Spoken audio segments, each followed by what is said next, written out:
bukan orangnya yang lemah, kadang cara kerja timnya yang belum cocok dengan cara orang itu untuk bertahan.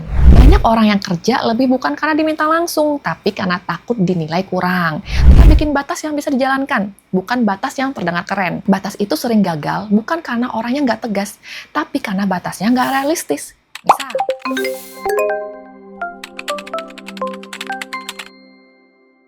pernah nggak Anda ngerasa, saya udah coba atur waktu kok, tapi kok tetap capek ya, tetap kepikiran kerja, dan kayak tetap jadi orang yang gagal. Yang lucu, di kantor kita sering lihat poster work-life balance ditempel dengan rapi. Tapi di sisi lain, chat masuk jam 9 malam masih dianggap wajar. Cuma sebentar kok, katanya. Akhirnya, kalender kita kelihatan tertata, tapi kepala kita berantakan. Nah, kita mulai menyalahkan diri sendiri. Kurang disiplin lah, kurang pintar mengatur waktu lah. Nah, hari ini kita nggak akan debat istilah, kita mau ngobrol realitanya. Kenapa konsep ini sering nggak nyambung di lapangan dan gimana sih cara melihatnya dengan lebih manusiawi? Nah, kalau kita lihat lebih dalam, masalahnya sering bukan karena orang nggak bisa bagi waktu, tapi karena balance diartikan sebagai timbangan, kayak harus sama rata, 50-50, padahal energi manusia itu nggak jalan lurus. Ada hari kita kerja 8 jam, tapi pulang masih punya tenaga untuk ngobrol, olahraga, atau main sama anak. Ada juga hari di mana kita kerja cuma setengah hari, tapi rasanya habis kayak diaduk-aduk. Jadi yang bikin berat itu bukan selalu durasinya, kadang kualitas bebannya. Nah, terus kenapa nih banyak orang yang kejar konsep balance? Nah, salah satu akarnya adalah rasa aman dan rasa kontrol. Saat kerjaan nggak pasti, saat target berubah-ubah, saat prioritas ganti di setiap minggu, kita butuh pegangan. Dan jadwal itu terlihat seperti pegangan yang rapi. Kita jadi mikir, kalau saya bisa atur jam, hidup saya akan lebih terkendali. Nah, padahal yang sering bikin kacau bukan jamnya, tapi konflik dalam kepala. Nah, dua sumber konflik yang paling sering saya lihat itu, pertama, batas peran yang kabur. Kapan ya kita karyawan dan kapan kita itu manusia? Banyak orang yang tetap jadi karyawan bahkan ketika sudah di rumah, karena pikirannya masih di kantor. Nah, bedanya duduk di ruang tamu, tapi emosinya masih di ruang meeting. Nah, kedua, kebutuhan pengakuan. Nah, ini yang halus tapi kuat. Banyak orang yang kerja lebih bukan karena diminta langsung, tapi karena takut dinilai kurang. Takut dianggap nggak niat, takut ketinggalan, dan lama-lama kita mulai mengukur harga diri kita dari seberapa cepat kita merespon, seberapa sering kita bilang siap. Nah, di titik ini beban mental ikutan pulang. Bukan hanya karena tugas, tapi karena emosi yang belum selesai. Rasa bersalah, rasa harus membuktikan diri, rasa takut bikin orang kecewa. Nah, ini yang tidak bisa diselesaikan cuma dengan aplikasi pengingat atau teknik manajemen waktu. Perusahaan juga kadang tanpa sadar memperparahnya. Ada budaya siaga yang dibungkus sebagai loyalitas. Ada ketergantungan pada orang yang selalu bisa diandalkan, sampai orang itu jadi tempat numpang darurat di semua hal. Lalu sistem komunikasi yang bisa membuat semuanya terasa urgent, karena nggak pernah ada definisi yang disepakati.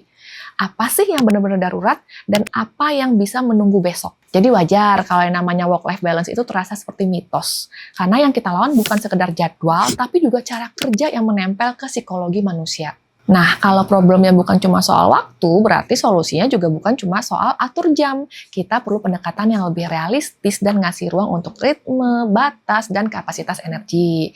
Dan itu yang akan kita bahas setelah ini. Jadi, kalau balance bikin kita merasa gagal, mungkin ada yang lebih adil itu bukan balance, tapi harmoni, selaras. Nah, karena hidup itu kan bukan timbangan, tapi ritme. Ada fase kita memang harus ngebut, ada fase kita bisa stabil.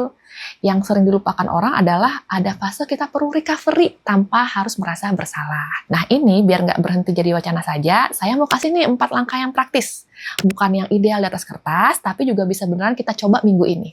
Langkah pertama, petakan kebocoran energi, bukan cuma jam kerja. Kadang kita fokusnya di durasi, padahal yang bikin kita tumbang itu bocornya di mana-mana. Tanda paling umum biasanya di hal-hal kecil.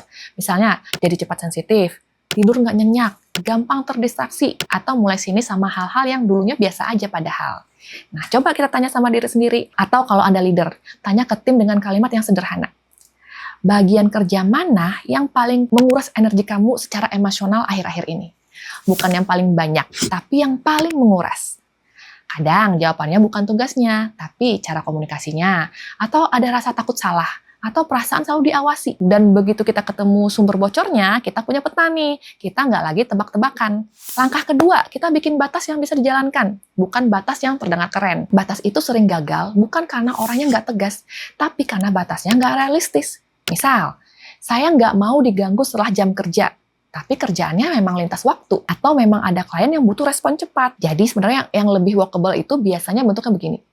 Jam respon yang disepakati, kanal komunikasi yang jelas, dan definisi urgent yang sederhana.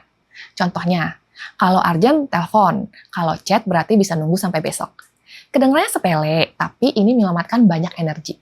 Kalaupun perlu negosiasi, kalimatnya nggak harus defensif. Anda bisa bilang, saya pengen tetap responsif, tapi saya juga pengen tetap jernih. Boleh kita sepakati mana yang harus dijawab malam ini, mana yang aman besok. Nah, batas itu bukan untuk menolak kerja. Batas itu untuk menjaga kualitas hadir saat bekerja. Langkah ketiga, kelola ritme kerja pakai konsep musim, bukan aturan permanen. Di banyak tim, kerja itu seperti gelombang. Ada masa closing, ada masa audit, dan juga ada masa event. Ada juga masa produk lagi yang sedang dikejar-kejar nih. Kalau kita memaksa semua minggu harus stabil, kita akan frustasi. Yang lebih sehat adalah bikin kesepakatan per musim. Saat peak, oke, ayo kita ngut bareng. Tapi kompensasinya bukan cuma ucapan terima kasih ya. Kompensasinya recovery yang nyata. Ada hari yang benar-benar lebih ringan, ada ruang untuk bernafas, dan ada ekspektasi yang diturunkan untuk sementara. Kantor yang sehat bukan kantor yang selalu pelan, tapi kantor yang tahu kapan harus berhenti. Langkah keempat, coba cek keselarasan peran dengan karakter dan kebutuhan psikologis. Ini bagian yang sering tidak disadari. Karena orang beda-beda sumber lelahnya. Ada yang lelah karena interaksi terus-menerus. Ada yang lelah karena harus detail tanpa henti. Ada yang lelah karena tempo yang terlalu cepat dan serba mendadak. Kadang penyesuaian kecil dampaknya besar loh. Cara briefing misalnya. Orang yang butuh konteks akan stres kalau cuma dikasih, pokoknya harus jadi. Nah, orang yang butuh ruang fokus akan gampang lelah kalau tiap jam ada follow up. Orang yang perfeksionis bisa cepat habis kalau nggak pernah ada definisi cukup. Jadi refleksinya begini, kadang bukan orangnya yang lemah, kadang cara kerja timnya yang belum cocok dengan cara orang itu untuk bertahan. Nah, setelah kita ngobrol di level individu dan tim, ada satu layer lagi nih yang bikin semua ini susah. Realita dari sisi HR. Dari sisi HR, slogan sehat dan seimbang itu bagus. Tapi jujur aja, implementasinya sering ketemu tembok. Karena HR sering ada di tengah. Di satu sisi, bisnis butuh jalan. Di sisi lain, kapasitas manusia juga ada batasnya. Dan yang paling gampang disalahpahami oleh perusahaan adalah mengukur komitmen dari ketersediaan. Siapa yang paling cepat jawab, dianggap paling peduli. Padahal, yang paling sering saya lihat adalah orang yang paling aman diandalkan itu adalah justru yang paling dekat dengan kelelahan secara diam-diam, overwork. Mereka nggak banyak ngomel, mereka tetap deliver, tapi pelan-pelan kosong. Nah, cara yang lebih waras biasanya dimulai dari dua hal. Berani membedakan yang kata sibuk dengan berarti. Dan ajak leader untuk bikin definisi yang urgent itu seperti apa sih secara konsisten. Supaya timnya nggak hidup dalam mode darurat terus-menerus.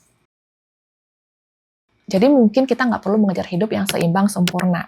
Yang perlu adalah hidup yang sadar. Sadar ritme, sadar batas, dan sadar karakter. Nah, minggu ini kita coba cek dua hal.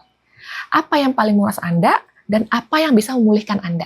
Kalau Anda ingin memahami pola energi dan cara kerja seseorang dengan lebih dalam, nah grafologi bisa menjadi salah satu alat bantu tambahan.